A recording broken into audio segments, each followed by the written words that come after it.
and be able to talk about, collaborating and sharing. And I think this is, we want to make sure that a year from now, we can say what we accomplished. Again, these numbers, so I won't really bore you, but we've got many organizations that are very successful at doing what we do in terms of providing high quality care. And as you heard earlier, we do still have some challenges as to, well, then how do we move past what we're doing now to really achieve the wow factor in healthcare. We have three highly well-known and high-functioning hospital systems that we can take, as part of this whole operation. We have one nationally renowned university who's doing really outstanding work in terms of, disease prevention and improving the health of the community. And again, the opportunity to partner with these systems along with the physician organization. And at the end of the day, the doctor who's in front of the patient or on the other end of the telephone with the patient, who can then take an opportunity on an individual basis to bring together these minds and be able to improve what we do. And again, Sacramento, as you all know, is the Center for Health Policy for California. And there is a big infrastructure that's associated with us here that we also could take full advantage of to bring along as part of our collaboration. But we do have these challenges, and one of the challenges that we all know, and each of us have, as the need to really work in competition with each other, because that's part of what this is all about. And so competition is very important, and we recognize it. But in this meeting, we'd like to, as Dr. DeMaria said, leave your guns at the door. We want to be able to share and collaborate and bring the greater vision for Sacramento together and be able to identify how we can help each other, recognizing that we're still going to be competitors at the end of the day, but that we have each one to offer important pieces of how we do this for the good of our community. Again, we have a challenge, and Dr. Sari will forgive me, but we do have a county health system that clearly is understaffed and underfunded.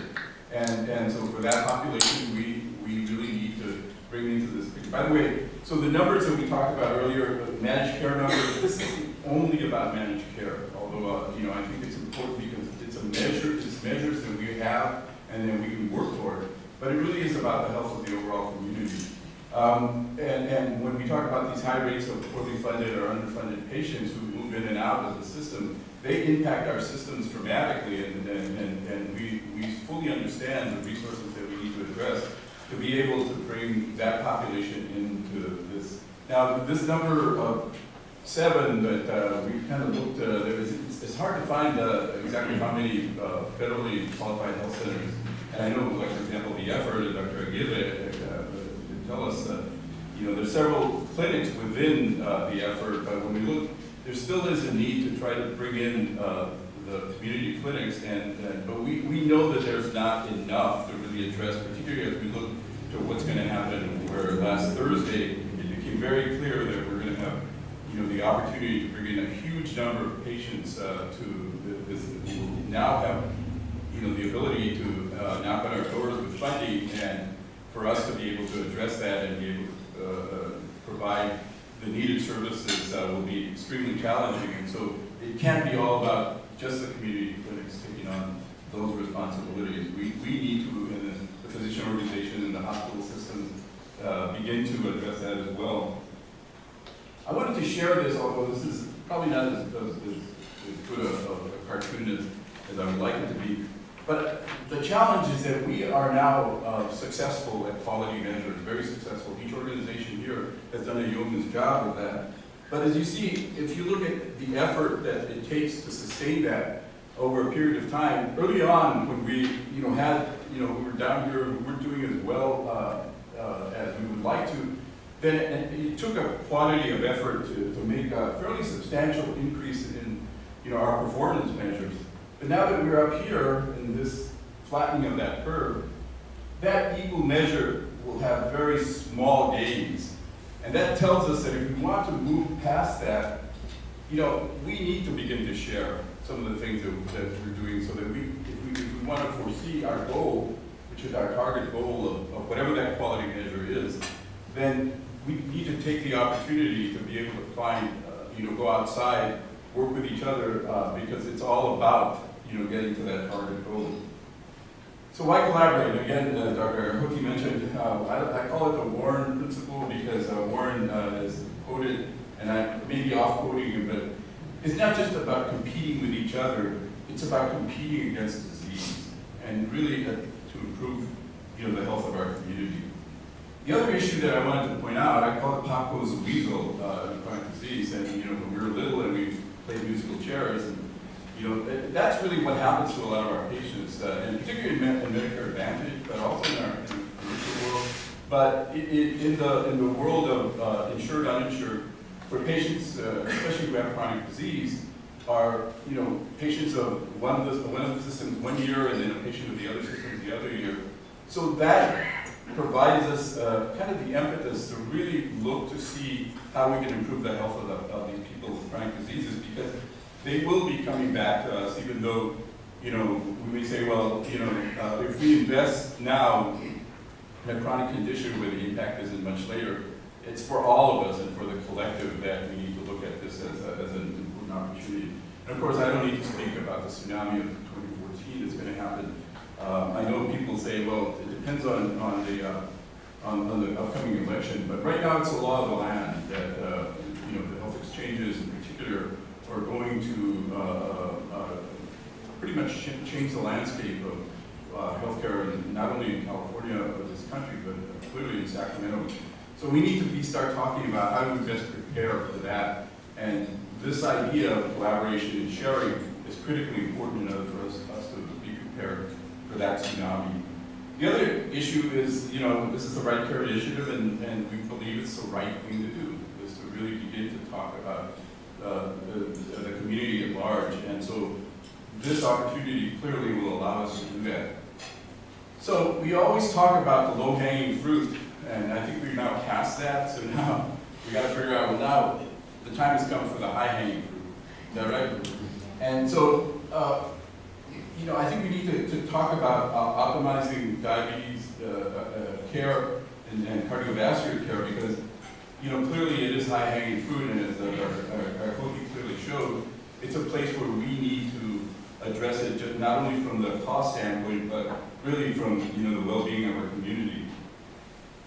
So we have an opportunity to talk about some of these issues, and this is not at all the exhaustive list, clearly, but when we talk in terms of that, the flattening of that curve, then many of us have shared and are working in creating a wheel on this. How do we address the so-called non-adherent patient, the patient who doesn't even show up? And those ideas of going externally, identifying ways to improve that area becomes critically important as we begin to go past that asymptote. Then other issues that become critically important as we talk about our Sacramento population is the very important cultural and linguistic issues that are impacting us really dramatically as really a challenge to each and one patient, all of us. And reinventing that wheel sort of doesn't make sense to reinvent it independently. The other issues, as Diane has clearly stated, there are other things happening around us that we need to be involved in, or at least know about, or at least try to participate. Two of those are the other projects that Sierra Health Foundation in this very room has been really working toward, and that's the Healthy Sacramento Coalition and Sacramento Regional Healthcare Partnership, which is really doing similar things and working towards similar goals. One of the things that we sort of talked about briefly was, so we're reaching out to really the end state, the end customer, which is really the patient, but through their care provider, be it a doctor or a practitioner, a pharmacist, or whoever it is. And so, we really need to understand that as, we've got all these measures, some coming from CMS, some coming from, the patient advocates, the IHA, Pay for Performance, that message begins to kind of become a cacophony for those individuals who are clinicians and those patients. So to the extent that we could work today to try to bring this cacophony into some measure of a symphony so that, people can not only understand it, but, not get frustrated from the multiple messages that are pretty much saying the same thing, I think this is a real opportunity for us to be able to hone that down to what we call the end customer of this message.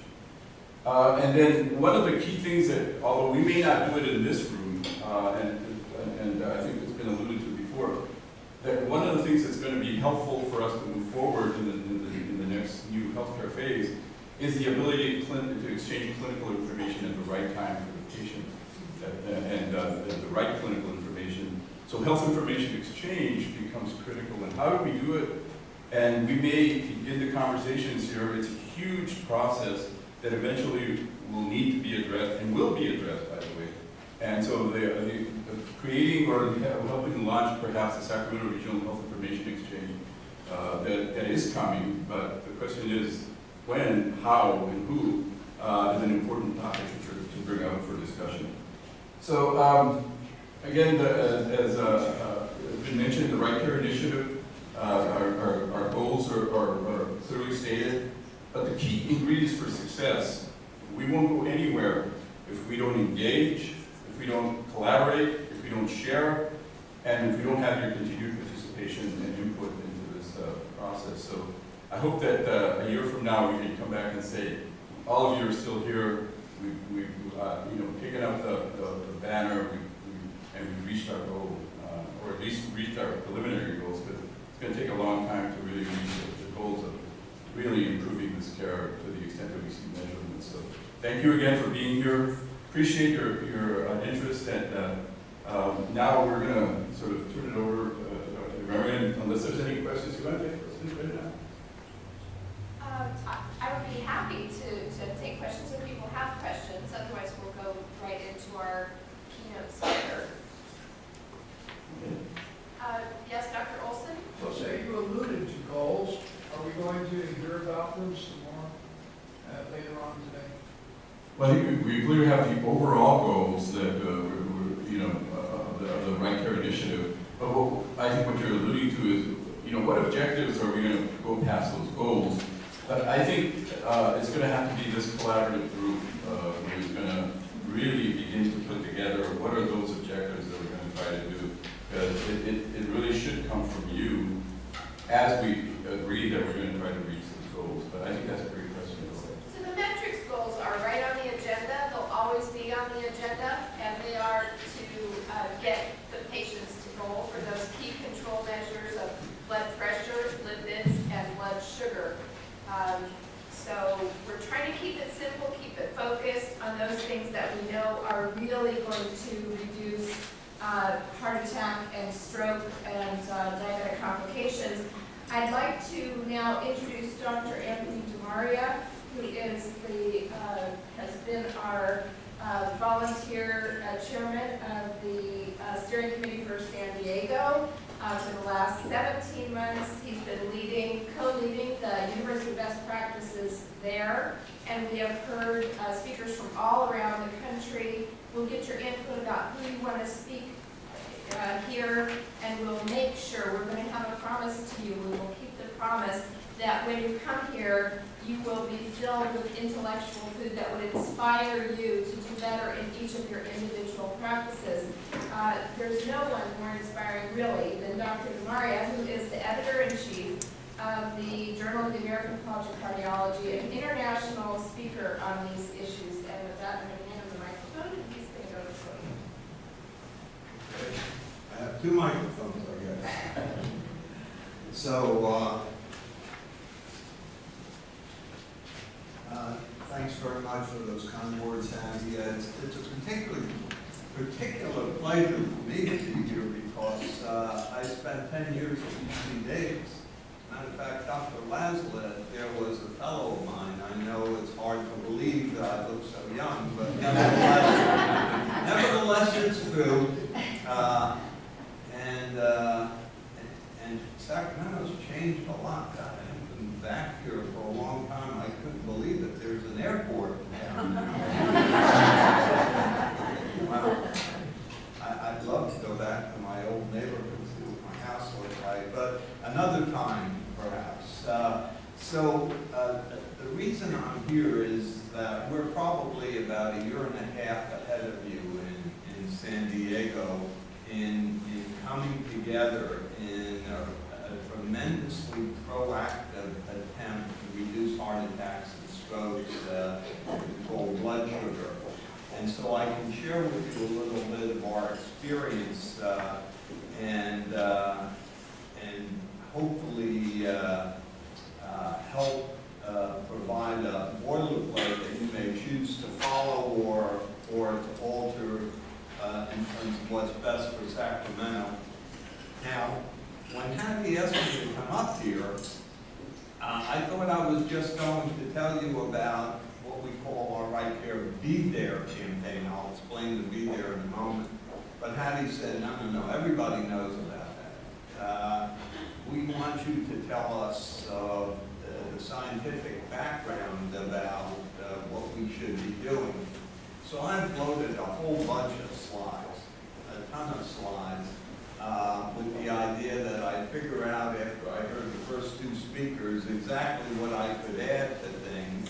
And if you will permit me, I'll flip through the slides quickly and try to hit points that I think would be relevant.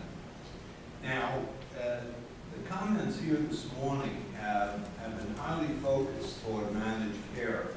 And indeed, that was the situation when Hattie managed to get herself in my office to talk to me.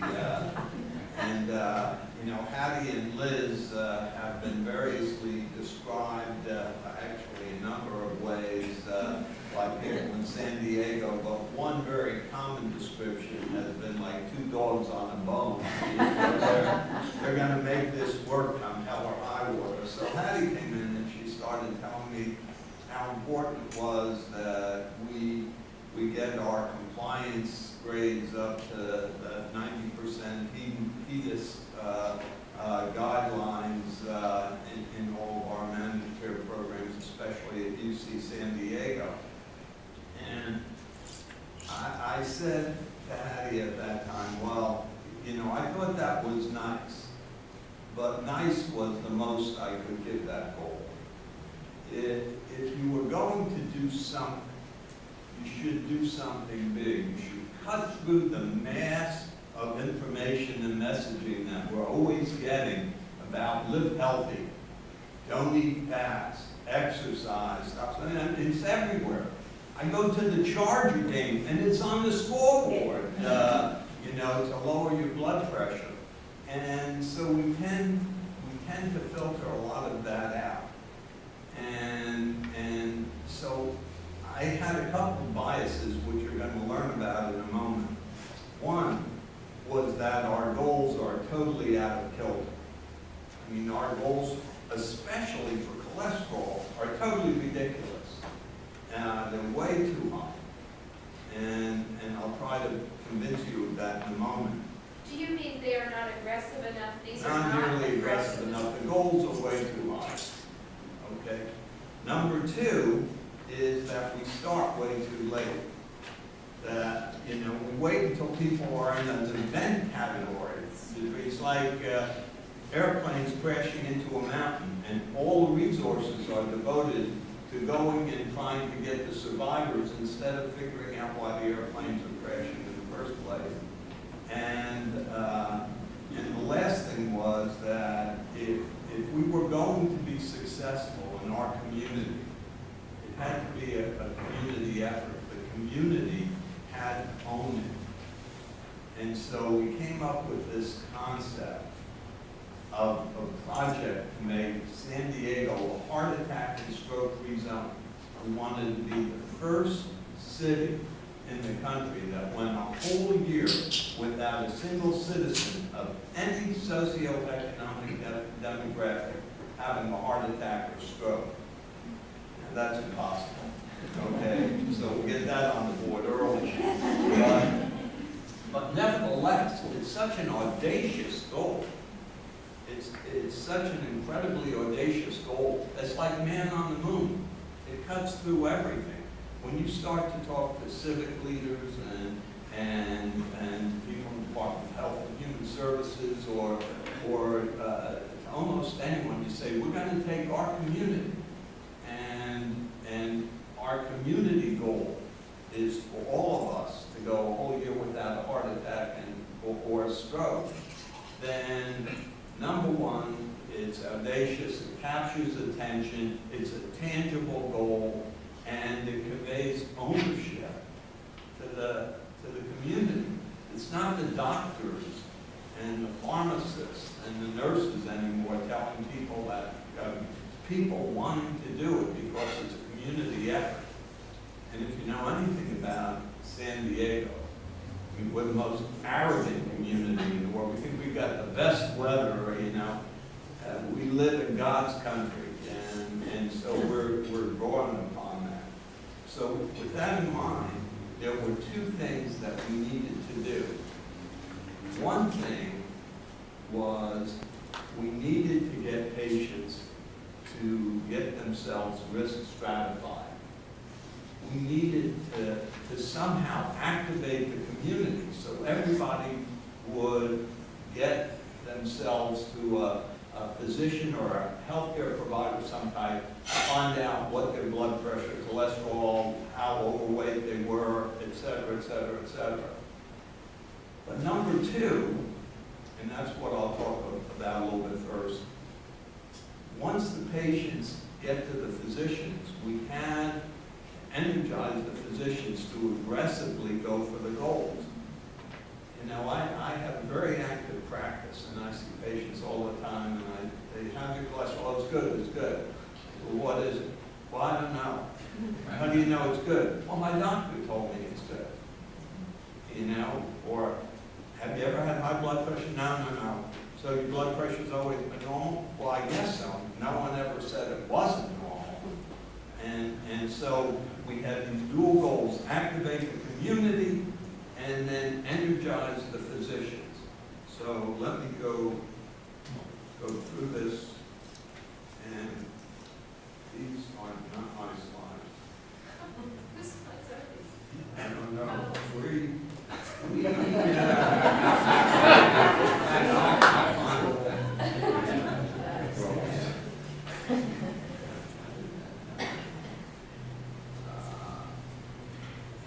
Here we go. We'll start here and see how it goes. This may be the shortest lecture you've ever heard.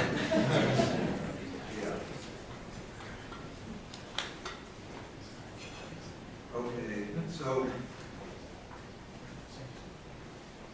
All right, so if we want to eliminate cardiovascular disease, and there's lots of reasons to believe we can dramatically reduce it, we have to reduce risk factors, and a lot of them are hygiene, and you know that, about healthy lifestyle and stop smoking and whatnot. The things that give us the biggest bang for the buck, the low-hanging fruit, controlling blood pressure, optimizing lipids, and giving aspirin, you could say. I mean, if you take people at high risk, that's the quickest return.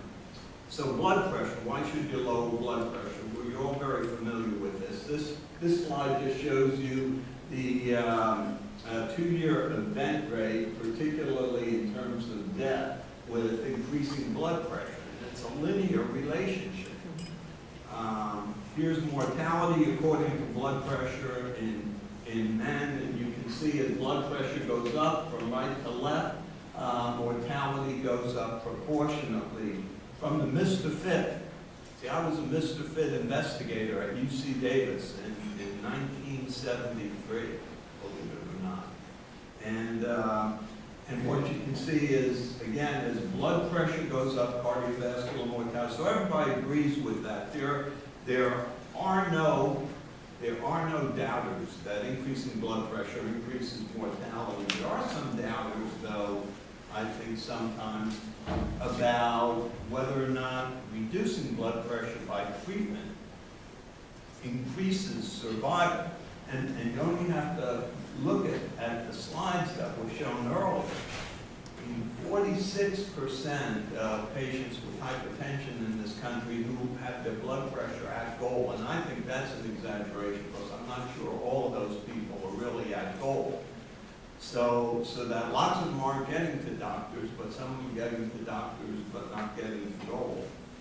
So, and in fact, if you look at this, only the triangles are blood pressure. You see, as you lower blood pressure, in fact, you reduce the change in events. Now, there's lots of studies. Here's the science behind it. Look at all these studies. These are all large, randomized, controlled trials. Lots and lots of them. They haven't done very many in blood pressure for the last several years because nobody thinks there's any doubt about it. Okay? And if you look at the results in men, this is the relative risk for coronary heart disease, actually, in both sexes. And I'll just call your attention, I don't think this thing works. I guess it does. But anyway, if you just look down here, this is the composite, and you can see that, well, that's for stroke. For acute MI, or coronary heart disease, you can see that treating blood pressure effectively reduces the incidence of coronary heart disease, and it especially reduces the incidence of stroke. So that, I don't think anybody doubts this. And if you look, this is from the Joint National Commission on Hypertension Detection and Treatment, the wisest group of people in the country who are called upon to comment on this. And you can see if you move the distribution of blood pressures just down from right to left, then a 2 millimeter mercury reduction in systolic blood pressure gives you 6% reduction in stroke, 4% reduction in coronary heart disease. You go to a 5% reduction in systolic blood pressure, which is easily achievable. You get a 14% reduction in stroke, a 9% reduction in coronary heart disease. Why would anybody not want to have a goal blood pressure? It's just insane. So not much question about that, okay? Now what about lipids? Lipids are very, very controversial. It was just a paper published from UC San Diego, as a matter of fact, that taking statin drugs can cause you to be fatigued and have muscle weakness. There's also, just in the last 3 months, the FDA issued an advisory that statin drugs could cause cognitive dysfunction or diabetes. And unequivocally, there is no substantial evidence for cognitive dysfunction. We've got a paper in press in my journal. There have been 5 randomized controlled trials looking specifically at cognitive function with statins. 2 of them have shown benefit. 2 of them were neutral, and 1 showed a bare reduction in cognitive function. So the weight of evidence is that there's really no difference. There's a slight increase in diabetes at highest dose for a long time, but it's reversible if you lower the dose or stop the drug. So what about lowering cholesterol? Well, the first data came from looking at plaques, not events, just looking at plaques by intravascular ultrasound shows you a probe in a vessel. And on the left is what a normal vessel looks like, a nice thin wall. On the right, you can see all that grunge in the middle. That's atheroma. That's plaque obstructing flow. So IVUS can image atherosclerotic plaques. And in fact, what I've got here is a list of some 6 different studies where statin drugs were given to patients who already had coronary disease, and the size of the atheroma was measured. So on the vertical axis, the median change in percent atheroma volume plotted against mean LDL, low density lipoprotein. My quip to my patients is LDL is like trash and HDL is like trash collectors. You need to have a good balance, but you don't want too much trash. But look at that. And one thing I want you to look at, mean LDL at 60 is still reducing atheroma volume at 60. The recommended LDL at the current time is 130 if you don't have risk factors, and 100 if you have significant risk factors of disease. Now here's evidence that going down to 60, in fact, still reduces plaque size. Now, what about events? Again, multiple studies, forest studies, heart protection study, prove it, and if you look at coronary heart disease events, there's a linear relationship. As you bring down LDL cholesterol, you bring down events, again, to an LDL of 50. Now, there's no way you cannot be interested in what I'm telling you, because every one of us is at risk for coronary heart disease. And I certainly hope that none of you have LDLs of higher than 70, because that's where I keep my LDL. And I make my living doing this. Okay? So, down to 50, a reduction in events with coronary heart disease, but nobody's going to quibble about that anymore. If you have heart disease, you definitely should be on a statin. Every single guideline says you should be on a statin. Okay? But what about if you haven't had coronary heart disease yet? Should you be on some drug? Assuming that diet doesn't do it. Always diet first. But assuming diet doesn't do it. Well, here's data from, actually, these data were published by a fellow named Steve Nissen, who was my resident when I was on the faculty at UC Davis, and now is the chairman of cardiology at the Cleveland Clinic, and he's done a lot of this work.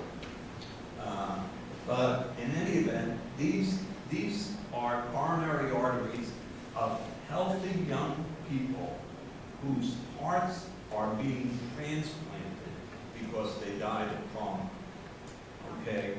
In the process, they do IVUS. On the top, it should say a 19-year-old male. 19-year-old male, perfectly healthy. You can see the atheroma forming. On the bottom, a 33-year-old woman, no history of anything. And look at all the plaque in there. Okay? So these are people who haven't had coronary events yet, but they sure as heck have atheromas. Okay? So what about primary prevention? Again, looking at a group of studies that are listed here, and I have some more even to show you, that in fact, as you lower LDL, you lower the event rate even in people who have not yet had coronary disease. And this is from the so-called ASCOT trial, the Anglo-Saxon Cardiac Outcome Trial, which was blood pressure and lipids, and this just shows lipids. This is in primary prevention, and you see I've outlined in red. On the left, you can see that in the patients who received a statin drug to lower their lipids, they had less death of myocardial infarction. And on the right, outlined in red, this was true even in the subgroup who had no evidence of coronary disease yet. Okay, primary prevention. Okay, but the best study is the so-called Jupiter trial. This is a study of people who not only did not have coronary disease, they had recommended blood lipid levels. Can you believe it? I mean, these are people who have reasonable blood lipid levels and no evidence of coronary disease. 17,000 healthy men and women who have LDLs of 130 or less. And the only thing they had was a slightly higher CRP, evidence of inflammation. So this is true primary prevention. And you just take my word for it, regardless of what you're looking at. If you just look at the upper right, and that's myocardial infarction, stroke, and death from cardiovascular disorders, you were sure better off if in fact you received the statin drug, in this case rosuvastatin, as compared to placebo. Primary prevention in people who not only didn't have coronary disease but had normal lipids. Okay. okay? And that applied for virtually any variable that you looked at, the variables of sex, age, smoking, race, family history, BMI, et cetera, et cetera. So pretty impressive data. But there's even more interesting data than that. There's something called PCSK9. And you probably haven't heard of PCSK9, but you're going to hear about it. It's an enzyme, okay? And the LDL receptor in the liver sucks out LDL from the blood and then takes it to be metabolized. It's really great. LDL receptors are where the action of statins are. PCSK9 destroys the LDL receptor, so that in fact LDL levels in the blood go up. Okay? Now, there's two things I'm going to show you. One is an inhibitor of PCSK9 that will inhibit the enzyme, therefore increase the number of receptors, therefore reduce LDL. The second thing that's even more impressive is some data on people who are born with mutations of PCSK9, so that in fact it's relatively inactive, so that it doesn't destroy the LDL receptors. Now, here's the inhibitor, and the one point I'd like to make: every one of these patients was on a statin already. In addition to the statin, an inhibitor of PCSK9 reduced LDL by an additional 72.5%.